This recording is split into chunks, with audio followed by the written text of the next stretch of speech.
Good day, everybody. Everything new under the sun. Late, but at least getting a video out today. I wasn't able to get one out earlier. And today is all about the headlines. I can't stress enough that things are devolving and devolving fast. And there's several scriptures that speak to the current situation.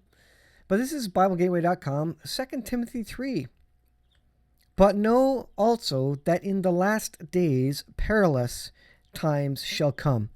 Now I'm going to go through a number of headlines, all from basically today, which give you, which really detail out the problem that the world's in, and really the problem that the U.S. is in. And maybe that's exactly why we don't see the U.S. in Bible prophecy. I don't see them there in any significant sense. And I think it's because they're torn down from the inside. They've collapsed internally. They've imploded effectively. All coming out of this pandemic, which has caused a lot of trouble, mental trouble, really stirred up a lot in people. A lot of people lost jobs. A lot of people are desperate, starving. And that the starvation and the economic collapse, a lot of that, some of that has happened. But the stronger pain of that is yet to come. In the last days, perilous times shall come. Men shall be lovers of their own selves, covetousness, boasters, proud, blasphemers, disobedient to parents, unthankful, unholy, without natural affection, truce breakers, false accusers, incontinent, fierce, despisers of those that are good, traitors, heady, high-minded, lovers of pleasure more than lovers of God, having a form of godliness. They're fighting for something. They think they're fighting for a good cause. They have a form of godliness, but they deny the power thereof. From such turn away. It goes on. Speaking of these people as well, ever learning. They're always learning things, but they're never able to come to the truth of the Lord Jesus Christ. And that's what it says. It's speaking of last days items all through 2 Timothy 3. And so let's take a look at some of the incredible headlines from today. Seattle. There is now an autonomous zone set up in Seattle. And who controls it now? A heavily armed warlord. They took over a police station. I think that was in Seattle. And there's now an autonomous zone surrounded by blockades, by concrete blocks. And it's now just a rebel group, basically a bunch of people with guns. Law enforcement has gone. They've heeded the call of all these protests where people have said we need to defund the police, and the police effectively have said, all right, have it your way. See how you deal with no police. And what has happened? Well, this warlord apparently has filled that power vacuum.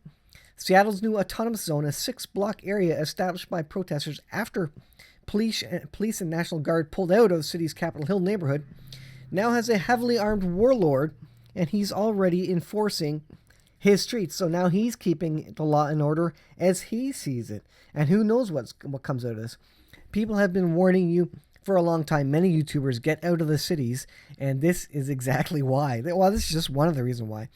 I hope you're not in Seattle. I hope you're not in and around there as this expands. If this continues to get worse, if the police do not come back in and create some law and order, then these warlords will come in, and people with weapons for their own selfish purposes will come in.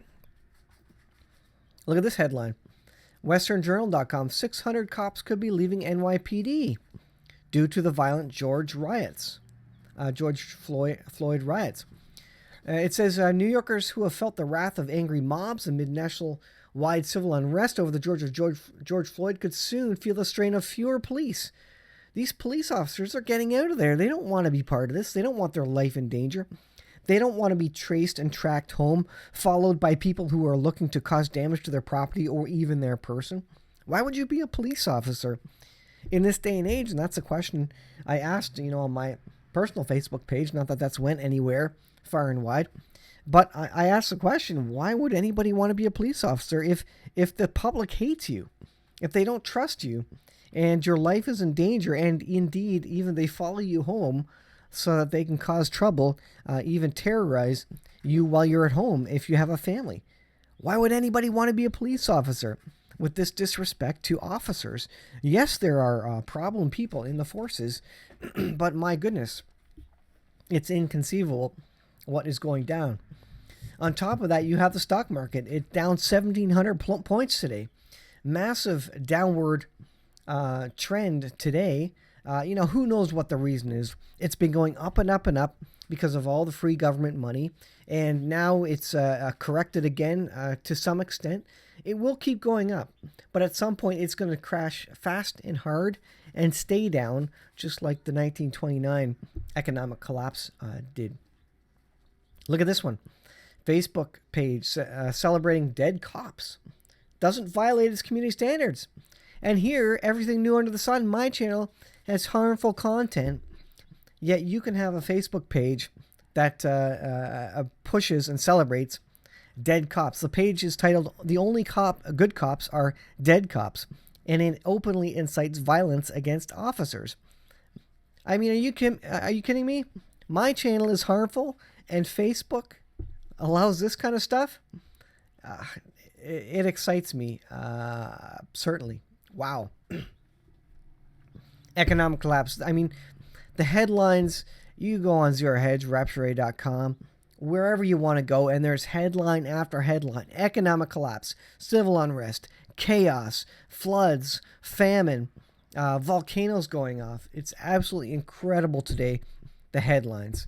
My goodness, if I were to do a once weekly roundup, I think I'd have to kind of organize them all into different sections and just do one headline from each section because there's just too much happening. Alarming. U.S. study. U.S. public pensions to run out of money. Now, what happens to people who depend on these pensions when that money runs out? What do? They get desperate. What do desperate people do? They run out. They cause violence. They burglarize. They loot. They're desperate. They've got no other choice, no other option. A lot of them. That's the conclusion a lot of them are going to come to. And this is even more chaos coming down the pipe when pensions run out, when money runs out, when the jobless numbers continue to go up and people continue to not be able to get jobs. This is what is happening. And what do we have happening, related to all the protests going on where thousands have met together and public health officials say, well, the pandemic is paused for now. It's more important to have these protests. And that has caused a surge in COVID-19. So now you have a reinsurgence and they're worrying about the wave number 2 of the pandemic coming out of these riots and these protests where no one's social distancing. It's incredible. Zero Hedge. The U.S. economy will definitely not be returning to normal. Federal Reserve came out this week and said no interest rates increases until I think 2023, I think is what they said. And they're going to be pumping money and creating money out of thin air for the foreseeable future. So, the debt is just exploding hand over foot. Absolutely incredible. If and when the government stops handing out free money to people, look out, that's when it all falls apart. And they can't stop now. There's no stopping now. The government cannot get out of the free money printing. People are hooked on it. The businesses are hooked on it. And there's no economy anymore outside of the Federal Reserve printing money. There just isn't. Look at this one for apocalyptic headlines. A volcanic eruption in Ecuador leaves several cities covered in ash. Absolutely incredible. There's images. An eruption of a volcano in Ecuador's Amazon region left several cities covered in ash. I mean, is that apocalyptic? Does that describe some of the events? I think we're seeing glimpses of what will occur in this 7-year period, what will come out in the seals and the trumpets and the bowls. These are all just regional examples of what's going to be worldwide when these things really start happening. This is a warning. This is a foretaste. We're not there yet. This is just a little example of how it will be, and it will be absolute chaos, madness, and their hearts will be failing them for fear of things coming upon them. That's exactly what the Bible describes in the last days. Look at this one. Watchers.news, and I think I reported similar on this, but world on brink of worst food crisis in 50 years, UN warns. The UN has warned The world is on the verge of a food crisis. The organization has urged governments to take prompt action to prevent further disaster, as 49 million more may fall into extreme poverty due to the outbreak. And that's of COVID-19. They're not even talking about the outbreak of locusts, the locusts spreading across Africa. Absolutely incredible of all this happening. There was another article about famine and that the food shortages are really going to start causing pain near the end of this year as we kind of get through our harvest cycle, what little harvest we have, and then we start eating down and using up our food stores, and then the pain will be great. The food prices will start skyrocketing, and again, when people get desperate, when they run out of food, when they're hungry, when they need to feed their families, it's chaos. It's mayhem. It's Mad Max. You have people just going outside of the law, taking the law into their own hands because it's that or die. They have no choice. It's absolutely incredible. And, what do we see? The love of many growing cold. We see 2 Timothy 3 being fulfilled. In the last days, perilous times shall come. Men shall be lovers of themselves. They won't love God. They'll just do what's right in their own eyes. And this is all of what Bible prophecy describes in these last days. It's incredible to watch this go down, guys. I cannot stress this enough.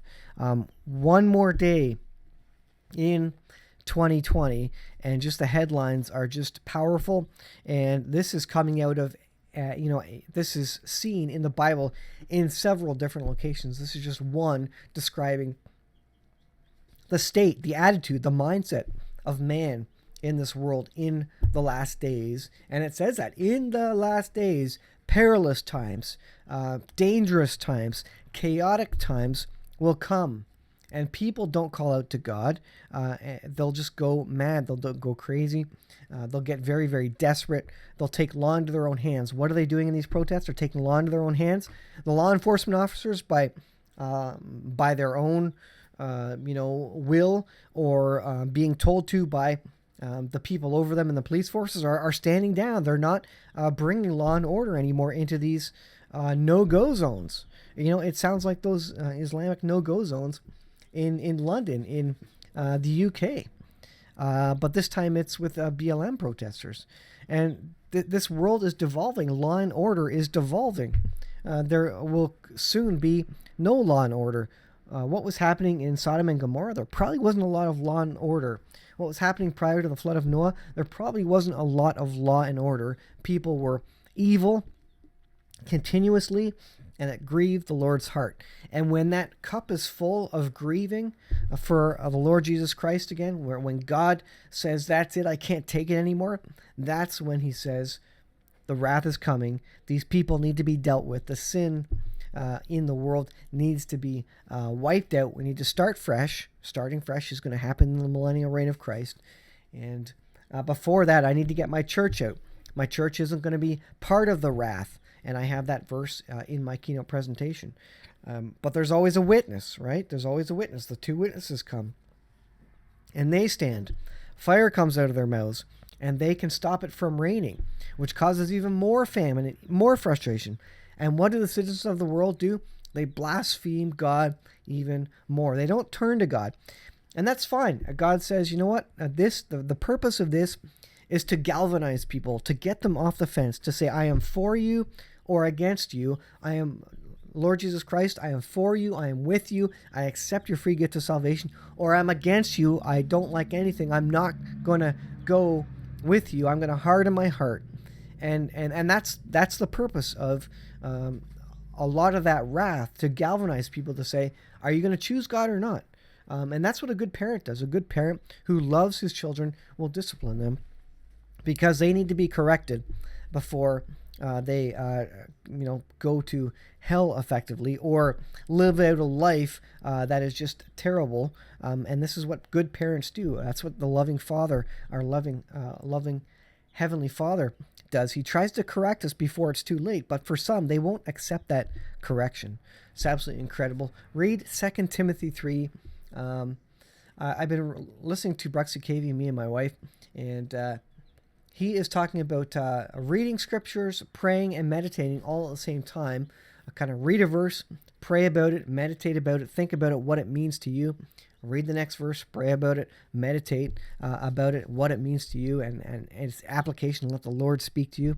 And what a great scripture to go through. So I'm going to end this video. I'm going to go finish my Bible reading for today. The devil does not like that, and he puts everything in my path to prevent me from doing that. And I'm fired up. I'm kind of angry right now because just the incredible place that the world is in, and that the devil just keeps frustrating me and our family in these sorts of things. And we need to stand up and say, devil, get out of here. The Lord is more powerful. And the Lord is more powerful. But the Bible does describe hard times coming on humanity. I will leave it there, folks. Thanks for watching. I'm fired up. Just everything that could go wrong in the world is going wrong in this incredible year 2020. And I think we ain't seen nothing yet. I keep saying that. I'm going to keep saying that until I believe that we are fully and truly in that 7-year period, in the seals and into the judgments, the bowl and the trumpet judgments. When we're into that, I'll call it if we're here. But until then, use this as a warning. Be prepared. Get out of your cities. Be safe. Plan for your family. You don't want to be in a state where you're desperate and having to roam around and break the law. Get some chickens, get some food so you can sustain yourself and you can sustain some neighbors who may not be paying attention to what's happening in the world. Thanks for watching, guys. I will leave it there and I'll upload this immediately. Tomorrow is the day I hope to reapply and allow my membership to work again. Of course, it's been a significant thing on my channel, a significant change where, I was depending on some of that to move ahead the channel, move ahead other things. And so hopefully that'll work. Yeah, I will leave it at that, guys. Thanks for your support. Thanks for watching. And we'll see you guys in the next video.